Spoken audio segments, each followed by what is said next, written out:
سورہ کوثر اور اس سے پہلے کی 3 سورہ کا مطلب ایک دوسرے سے بہت ریلیٹڈ ہے۔ اس ریلیشن کو ایسے سمجھیں کہ پہلی 3 سورہ یعنی کہ سورہ فیل، سورہ قریش اور سورہ الماؤن میں رسول صلی اللہ علیہ وسلم کی بعثت سے پہلے کا ماحول دکھایا گیا ہے، تاریخی، معاشی اور اخلاقی۔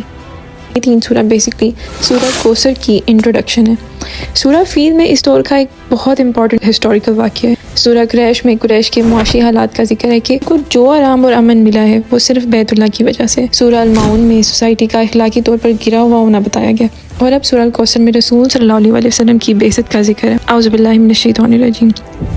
انا آتیناک الکوثر۔ کوثر کا مطلب ہے بہت سارا۔ یہ اتنا زیادہ ہے کہ اس کا اندازہ لگانا مشکل ہے، اس لیے اس کا ترجمہ کیا گیا ہے کہ خیر کثیر۔ ایک اور رائے یہ بھی ہے کہ کوثر سے حوض کوثر مراد ہے، جو قیامت کے دن ہوگا اور آپ صلی اللہ علیہ وسلم اپنی امت کے پیاسوں کو اس سے پانی پلائیں گے۔ خیر کثیر کی سب سے بڑی مثال قرآن مجید خود ہے، اور ایک مثال حکمت بھی ہے۔ اللہ نے سورہ بقرہ میں فرمایا ہے، اللہ جس کو چاہے حکمت عطا کرتا ہے، اور جسے حکمت دے دی گئی اس کو تو بہت بھلائی دے دی گئی۔ اس کے علاوہ جنت کی نہر کوثر، نبوت کی برکات، اسلام کا فائدہ، صحابہ کا زیادہ ہونا اور مقام محمود کو بھی کوثر کا مطلب سمجھا گیا ہے۔ یعنی اس آیت کا مطلب، اے نبی، ہم نے آپ کو سب کچھ دیا جو انسانیت کو چاہیے اور جسے آپ کا نام اور امت الگ پہچانی جائے۔ I think here اللہ تعالیٰ is trying to tell us کہ قرآن پاک ہمارے لیے بہت بڑی ایک نعمت ہے جو کہ ہم نہیں سمجھ پا رہے because we do not study it. Since I have started reading it, my life has changed for the better, and that is one of the major reasons that I started teaching it as well. So moving on to the next ayat. فَصَلِّ لِرَبِّكَ وَانْحَرْ۔ تو آپ اپنے رب کے لیے نماز پڑھیے اور قربانی کیجیے۔ نہر کا مطلب ہے جانور کی قربانی کرنا۔ یہ 2 عمل عید الاضحیٰ کے دن کی طرح ہیں، سب سے پہلے نماز، پھر قربانی۔ ان شانیہ هو الابتر۔ یقیناً آپ کا دشمن ہی دم کٹا ہوگا۔ شانی کا مطلب ہوتا ہے جو دشمنی رکھتا، اور ابتر جو اپنی نسل سے کٹا گیا ہو، مطلب جس میں کوئی آگے کی نسل نہ ہو۔ عرب اس لفظ کو اس کے لیے استعمال کرتے تھے جس کا کوئی بیٹا نہیں ہوتا تھا۔ مشرکین نے یہ لفظ معاذ اللہ رسول اللہ صلی اللہ علیہ وسلم کے لیے کہا تھا، لیکن اللہ نے جواب دیا کہ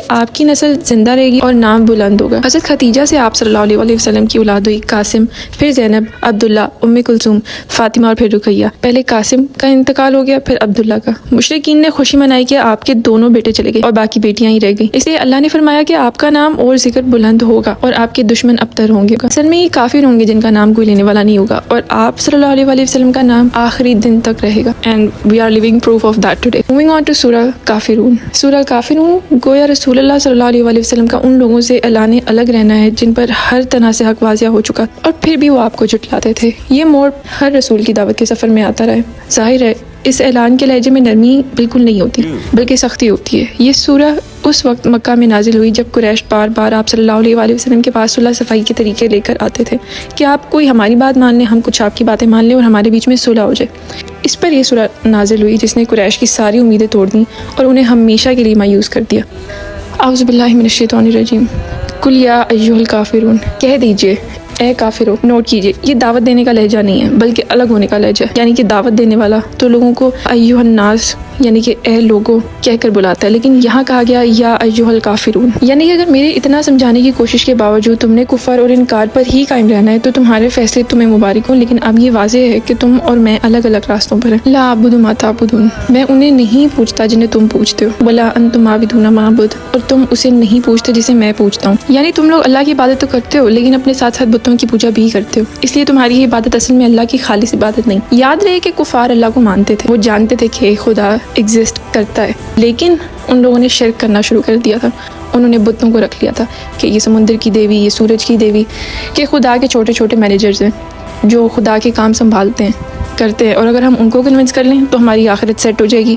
اور یہی کانسیپٹ آج کل ہم نے پیر و فقیروں کے بارے میں رکھ لیا کہ ہم ان کو منا لیں، ان کے درباروں پہ چل کے ان کو منا لیں تو شاید وہ ہمارے لیے اللہ سے کوئی ریکویسٹ کر لیں گے اور ہماری نجات کا ذریعہ بن جائیں گے، which is a total lie. If you want something, you can directly talk to Allah. ہمیں چاہیے کہ ہم ہر چیز کے لیے اللہ سے ڈائریکٹ کلام کریں بجائے اس کے کہ ہم بیچ میں لوگوں کو رکھیں۔ یہی وجہ ہے کہ جب ہم کسی کو بیچ میں لاتے ہیں اور کہتے ہیں کہ تم اللہ سے ہمارے لیے دعا کرو تو ہم انڈائریکٹلی شاید ان کو اللہ کے زیادہ قریب سمجھ رہے ہوتے ہیں، جبکہ اللہ ہم سب کے اتنے ہی قریب ہے جتنا کسی اور۔ یہ ایگزیکٹلی وہی طریقہ کار ہے جو کفار بھی اپناتے تھے اور سمجھتے تھے ہم اللہ کی ہی عبادت کرتے ہیں، لیکن اصل میں وہ شرک کر رہے ہوتے تھے۔ انا عابد ما عبدتم، اور میں کبھی نہیں پوچھنے والا انہیں جنہیں تم پوچھتے ہو، یعنی دہرایا گیا ہے، لیکن اصل میں یہ ماضی، حال اور مستقبل سب کو کور کرتا ہے۔ نہ ماضی میں نے تمہارے بتوں کی پوجا کی، نہ آج کرتا ہوں، نہ کبھی آگے کروں گا۔ ولا انتم عابدون ما اعبد، اور نہ تم کبھی اس کی عبادت کرنے والے ہو جسے میں پوچھتا ہوں۔ لکم دینکم ولی دین، اب تمہارے لیے تمہارا دین اور میرے لیے میرا دین۔ حق اور باطل کا یہ مقابلہ اپنے انجام تک ضرور پہنچے گا، اور جلدی تم دیکھو گے کہ اسلام عرب میں غالب آ کر رہے گا۔ آن ٹو سورہ نصر۔ سورہ نصر کے بارے میں اکثر مفسرین کا خیال یہ ہے کہ یہ مدنی ہے، لیکن میری تحقیقات کے مطابق یہ صورت شروع کے مکی دور میں نازل ہوئی، اور اس میں حضور صلی اللہ علیہ وسلم کو اصل میں اللہ تعالیٰ خوشخبری دے رہے ہیں کہ جلدی وہ وقت آ رہا ہے جب اللہ کی مدد سے آپ اپنے مشن میں کامیاب ہو جائیں گے اور لوگ فوج در فوج اللہ کے دین میں شامل ہونا شروع کر دیں گے۔ واضح ہے کہ قرآن پاک کے الگ الگ مصحفوں میں کسی صورت کے بارے میں مکی یا مدنی لکھا ہونا آخری فیصلہ نہیں ہوتا۔ کافی لمبی صورتیں ہیں جن کے زمانے نزول کے بارے میں یقین سے معلوم ہے کہ یہ مکی ہے یا مدنی، اور اس پر مفسرین کے اتفاق ہے، لیکن چھوٹی صورتوں کے زمانے نزول کے بارے میں تفسیر میں الگ الگ رائے ملتی ہیں۔ اعوذ باللہ من الشیطان الرجیم۔ اذا جاء نصر اللہ والفتح، جب اللہ کی مدد آ جائے اور جیت نصیب ہو۔ آیت نمبر 2۔ وَرَأَيْتَ النَّاسَ يَدْخُلُونَ فِي دِينِ اللَّهِ أَفْوَاجًا، اور آپ دیکھ لیں لوگوں کو اللہ کے دین میں فوج در فوج شامل ہوتے ہوئے۔